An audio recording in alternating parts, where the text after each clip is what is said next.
அந்த silver watch ஆகட்டும், அந்த நேரியல் வேட்டியா இருக்கட்டும், வெள்ளை கலர்ல இருக்கிற அந்த செருப்பாகட்டும், அந்த கருப்பு முகத்துல அப்படியே பிறைங்களா மாறி தீட்டி இருக்கிற அந்த விபூதி ஆகட்டும், அந்த இறுக்கமான முகத்துல நம்மளை பார்த்த உடனே சிரிக்கிற அந்த புன்னையாகட்டும், அப்பாவுக்கு நிகர் இந்த உலகத்திலே யாருமே கிடையாது என்றால் அப்பா பிரத்யேகமானவர்.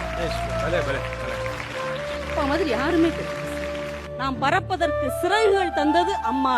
நாம் வசப்படுத்துவதற்கான வானமாகவே தன்னை மாற்றிக்கொண்டவர் தான் அப்பா என்று கூறி வாய்ப்புக்கு நன்றி கூறி விடைபெறுகிறேன். நன்றி, வணக்கம்.